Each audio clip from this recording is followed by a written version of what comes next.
He's not white, but that's the first guy Manny's probably going to go after. Second guy is going to be Kell Brook. Kell Brook is another freaking sellout for Pacquiao. I mean, you're talking 3 sellouts when everyone thought Manny was fucking done.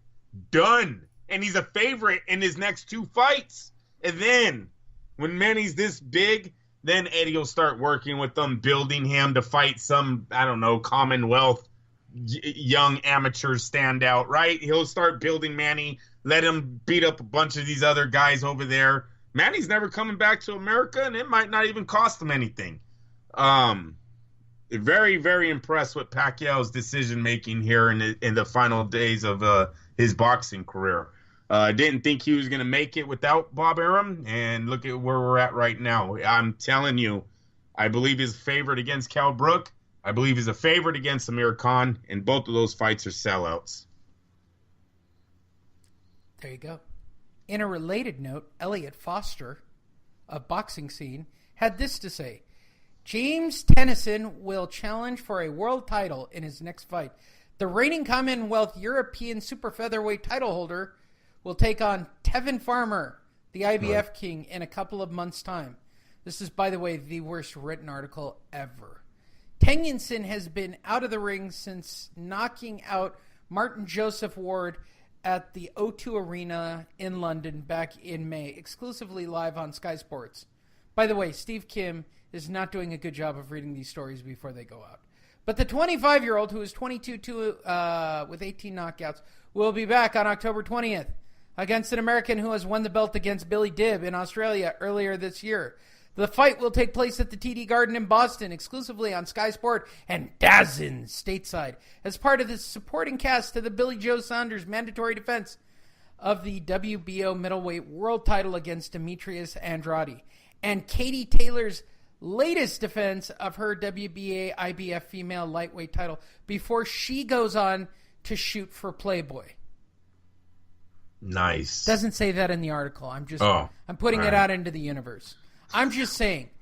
Tevin Farmer, 4th fight, 2 years. I like that a lot. I hope it pays out. Did you even look up Katie Taylor?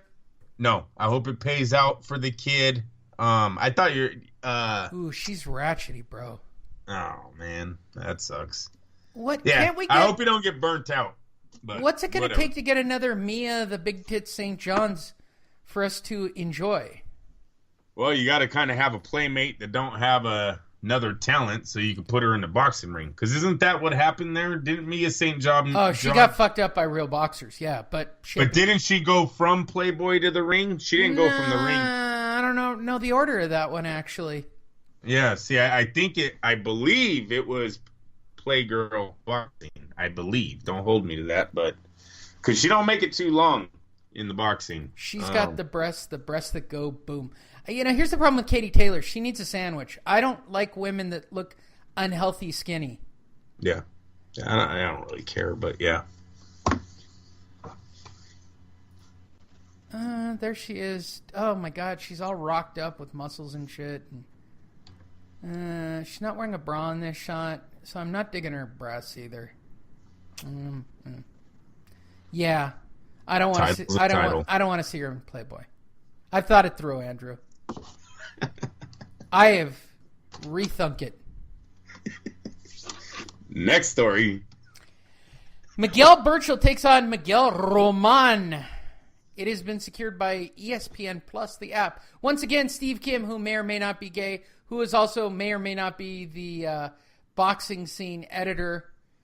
Boxing Scene has been advised that the bout between WBC super featherweight titleist Miguel Berchelt and his mandatory challenger Miguel Roman has been picked up by ESPN Plus. They make it sound like they're dropping a dime, like they learned some amazing story last week. Yeah. While some reports had the contest heading to dates in October, this matchup is scheduled for November the 3rd and will wind up on the ESPN DAZN app. Okay. It's also picked up by Zanfer, so it'll be a... Now, wait a minute. You just said a whole bunch of people. Is it on ESPN or is it on DAZN? Yeah, it's on both. Oh, ESPN and DAZN State. They're all tied in. Think of them as one giant fucking caterpillar of sex, right? Where a dude's mouth has been surgically laced onto the ass of the person in front of him, and then somebody's doing the other person from behind. It's a human centipede, Andrew, is what I'm saying. Yeah, I seen that movie. Yeah, right, where you mount the face to the ass and the face to the ass and the face to the ass, and right. So if you're shitting, it's coming and right. Then they die. Human centipede, and you're just waiting for the first one to shit. And then it's a gangrel shitting chain of... It did so good, they made a part 2. Did you know that? No, I did not know that. Yeah, I believe there's a part 2 of the human centipede. I want to know what those, what are the reads? Are you willing to stick your face into somebody else's ass? Look, I don't know how much they could be paying someone to do that. Did you tell your mom and dad that you're in that movie, or you just do it and never say anything? Conceptually, it's art. Are you... Because you're really not an Andrew, actor. It's art. It's art, Andrew. It's art. They were just crawling around going, ooh, ooh, ooh, as the guy starts pooping. Yeah, right. And then you got to have it squeezing out between his lips, and then he's got to start eating, and then the next person's got to shit. And, God, I almost got sick. It's just got to happen. That's the punchline to the movie. I don't know why I got to wait an hour and a half. Look, just surgically do it. Give an X-Lax cookie to the first guy, and let's get this party started. I'm saying you got a crazy glue and maybe some of that white... You're a contract guy. Like caulking, right? You want to put caulking around those edges so you don't lose any of the chocolatey goodness that's coming out of that ass. Stop. You're going to make me sick. Jesus.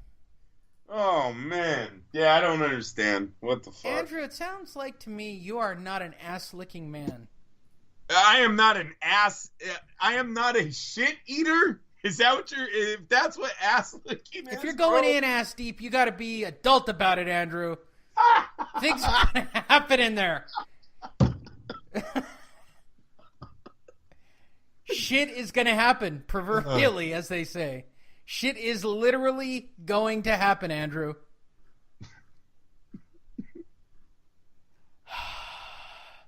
I'm literally looking at a hot dog being cut open while we're having this discussion. You're fucking gross. They're stuffing it with cheddar cheese and a pickle. It's called the Nameless Network. Now they're wrapping the hot dog and the pickle and the cheese in bacon and sparing the phallic symbol with... They're throwing it on the grill. This is not a bad idea, Andrew. Do we have any more stories? We got lots of stories, Andrew. Oh, we're about to get to the one, huh? We're getting to the one in 21 and 1. Hey, I got an update. Wait, let me go off track. Okay, remember that, what was it? It was like a Russian middleweight that was all caught in that racketeering case? Did you remember that a few months back? Not really, but I believe you. He got caught in racketeering. He got like 60 years, or he's facing 60 years. He was working for a mob boss as his rough-up guy or some shit. Got it. Yeah, they stabbed him the other day in prison. Thank Slashed God. his face. Save some money, huh? I'm guessing he snitched, right? They slashed his face. Why would they have slashed his face? Did he turn? Did he try to keep his boxing career together by turning on the crime boss? These are things we're going to find out. But as of right now, he's in the hospital. A hell of stab wounds and a slashed face. That's your update. Are you sad? No. All right. No. I said, did he snitch? Snitches get stitches. That's absolutely correct. And they slashed his face. That explains why my girlfriend slashed me the other day. You got to walk back to your cell with the stitches. Yes, sir. I was wondering why she just picked up a knife randomly on a Tuesday and just slashed me across the face. Have you ever seen the video of they say it's a Latin girl. I don't know. She's like beating the shit out of her boyfriend in a parking lot, throwing his phone on the ground. Have you ever seen this? This sounds like Friday night for me. Yeah, and then they're making out, and it was like, this is why I date Latinas. Okay, well, no, this came up recently because somebody's OtterBox did not hold up and their glass broke. I'm an OtterBox guy. I said, well, then you didn't put on your OtterBox correctly. Well, how do you know? Because my girlfriend, I had an ex text me while I was out early in the relationship, and she took the phone and she chucked it across PCH. Not once, not twice, but 3 times into traffic and did not break the glass. So OtterBox, I'm telling you, if you guys don't have OtterBox, get an OtterBox. Very nice commercial. It was really cool until she just That is a Super Bowl commercial. You're giving away money, Lee. God damn it. And then she tossed it into the lake nearby, and that was the end of the...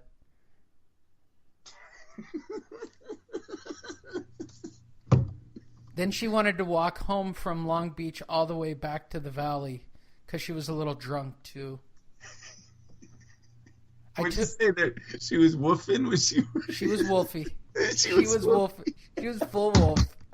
She was full wolf. We call it wolfy. Ay. I'm not ShamWow. You're ShamWow, bitch. Yeah, that drunk. Yeah, that drunk. Which, by the way, is a really funny joke for anybody that actually knows me about ShamWow. All right. I digress. Let us move forward. Too many inside jokes on today's shows. WBC president reveals a very special treat for all of you who are getting excited for the Canelo Triple G fight. He asked his nana to knit a belt. You have to see this to believe it. I will save a photo and I will post it at fightnetradio.com because you think I'm going to make this shit up. The most corrupt man in boxing today, Mauricio Suleiman, presented Julio Guerrero, the executive director of Interjet, and the Boxing Commission of Mexico, and 5 other people who I guess just want free tickets to the fight next week. Like, literally, it's a laundry list of people who were involved with this belt. I'm like, what the fuck, people? Yeah, that's exactly, yeah, no shit. Just say you want to go to the fight. It's hard to get a ticket. I get it. I put on the buttons. Right, yeah, no, whatever.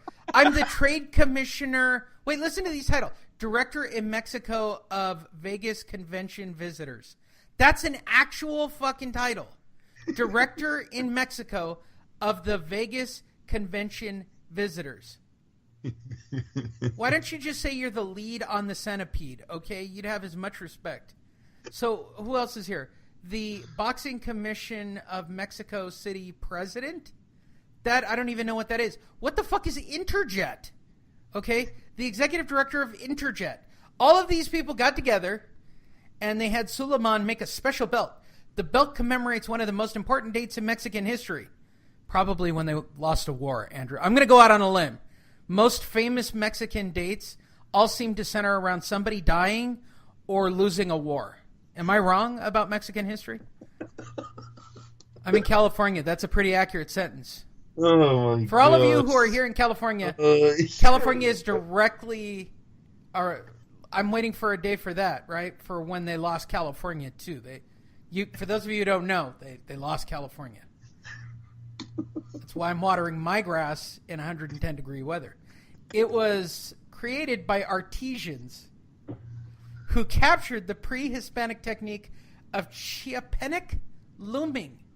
It's a fucking crocheted belt made with cotton thread in different shades of white to symbolize the armor of the ancient warriors, ornate with networks of rings representing the union and fidelity of the 12 Mayan towers of the state.